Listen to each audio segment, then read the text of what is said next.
Dear student, इस video lecture में हम लोग 12th क्लास बिहार बोर्ड की एक पोएट्री स्नेक के समरी को पढ़ेंगे। तो चलिए स्टार्ट करते हैं। सबसे पहली लाइन है snake is a good poem which has been composed by D.H. Lawrence. मतलब स्नेक एक अच्छी कविता है जिसको D.H. लॉरेंस के द्वारा कंपोज किया गया है।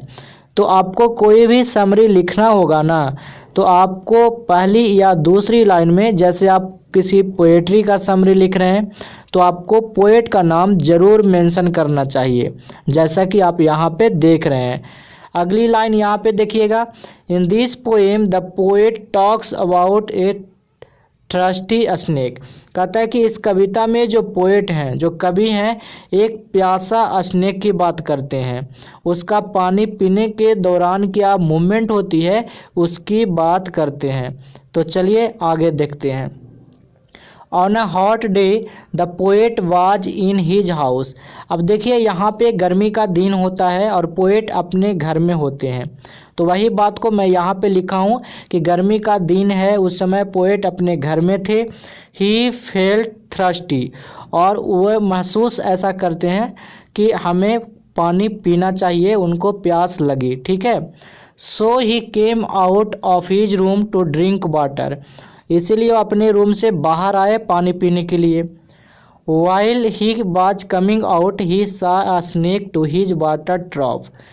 जैसे ही अपने घर से बाहर आते हैं उसी दौरान वो देखते हैं उनको एक सांप दिखाई पड़ता है, एक स्नेक दिखाई पड़ता है। और वो कहाँ पे?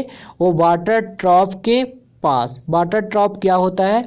एक हौज या नाद, जहाँ पे हम पानी को स्टोरेज करते हैं और सारे काम करने के लिए।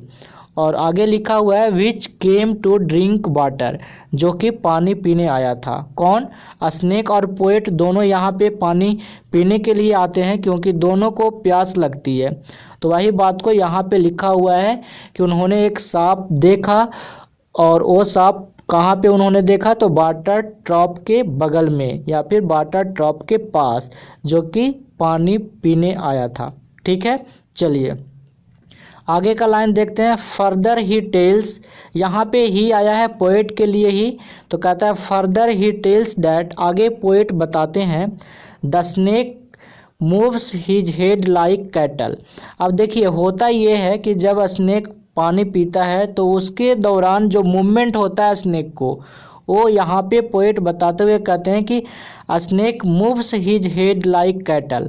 मतलब जो स्नेक है अपना हेड को, अपना सिर को कैटल की तरह मूव करता है, जैसे कोई मवेशी, जैसे कोई जानवर पानी पीने के दौरान मूव करता है, उसी तरीके से स्नेक भी करता है। आगे लिखा हुआ है he likes the snake but his mind forces him to hit the snake. अब देखिए होता यह है कि जो स्नेक है वो बहुत शांत से अपना पानी पीता है और वहाँ से जाने लगता है। तो पोएट को किसी भी तरीके का नुकसान तो स्नेक पहुँचाता नहीं है, तो इसीलिए पोएट उस स्नेक को पसंद करते हैं, उन्हें अच्छा लगता है। तो वही बात को मैं यहाँ पे लिखा हूँ he likes the snake but his mind forces him to hit the snake. लेकिन उनका जो माइंड है वो उनको मजबूर कर देता है सांप को हिट करने के लिए, सांप को मारने के लिए।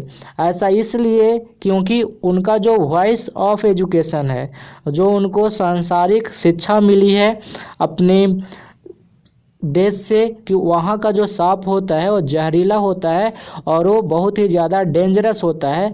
तो वही वॉइस ऑफ एजुकेशन जो है उनके माइंड को मजबूर कर देता है सांप को हिट करने के लिए। तो वही बात यहाँ पे मैंने लिखा है। आगे का लाइन में मैंने लिखा है अकॉर्डिंग टू सिसिलियन बिलीफ। मतलब यहाँ पे ऑफकोर्स आपको पता है ये सिसिली कंट्री है, मैंने आपको पोएट्री के लाइन बाय लाइन एनालिसिस में डिटेल में बताया था।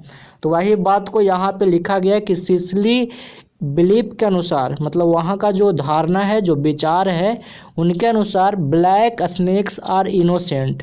जो ब्लैक स्नेक है वो क्या है? इनोसेंट है, मतलब वो ज़्यादा डेंजरस नहीं है, वो मासूम है, वो निर्दोष है। And the golden snakes are venomous, और जो गोल्डन स्नेक है, जो सुनहले स्नेक है, वो जहरीले हैं, मतलब वो खतरनाक है। तो यही जो वॉइस ऑफ एजुकेशन है पोएट के माइंड में कि जो स्नेक होते हैं वो डेंजरस होते हैं, और बहुत सारी जो वॉइस ऑफ एजुकेशन उनको मिला है वही उनको मजबूर कर देता है सांप को हिट करने के लिए। ठीक है, आगे के लाइन में लिखा हुआ आफ्टर हिटिंग द स्नेक।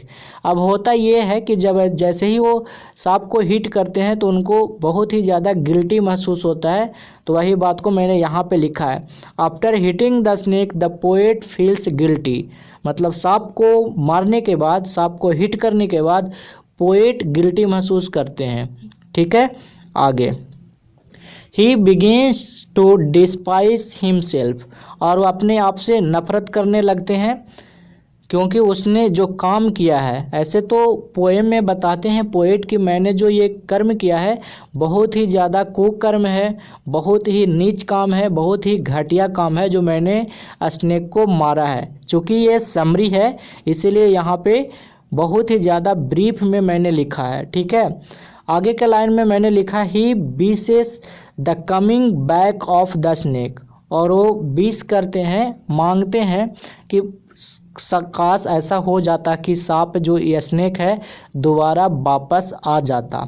ठीक है, और लास्ट के लाइन में जो पोएट कहते हैं वही बात को मैंने यहाँ पे लिखा है, lastly the poet calls him a king in exile. अब आपको भी पता है, जैसे कि पोएट्री में मैंने बताया था, तो वही बात को यहाँ पे लिखा गया कि अंत में पोएट उस स्नेक को एक किंग के रूप में पुकारते हैं, एक किंग के रूप में। और वो कैसा किंग, जो कि एग्जाइल हो, जिसके सर पे कोई मुकुट ना हो, जो बनवासी हो, जिसे अपने देश से निकाल दिया गया हो। ठीक है, और लास्ट लाइन में मैंने लिखा है he is so shameful of his action. मतलब जो पोएट है अपने एक्शन, कौन सा एक्शन, वही एक्शन जो कि स्नेक को हिट करते हैं। तो वही बात को यहाँ पे लिखा गया he is so shameful of his action. मतलब अपने कर्म पे, अपने कुकर्म पे पोएट बहुत ही ज़्यादा शर्मिंदा हैं। So he wants to punish himself, इसीलिए वो अपने आप को दंड देना चाहते हैं, अपने कुकर्मों का प्रायश्चित करना चाहते हैं। तो आपने देखा आपका समरी कितना ही इजी लैंग्वेज में मैंने आपको दिया है, तो आप इसे तैयार कर लीजिएगा। अगर आप पीडीएफ या ई बुक लेना चाहते हैं या फिर प्रतिदिन क्यूज करना चाहते हैं तो आप Birbal Prasad sir Telegram channel को ज्वाइन करिएगा, और इस टेलीग्राम चैनल का लिंक वीडियो के डिस्क्रिप्शन बॉक्स में दिया हुआ है। आज तक इतना ही। Thanks for watching, bye bye, मिलते हैं नेक्स्ट वीडियो में।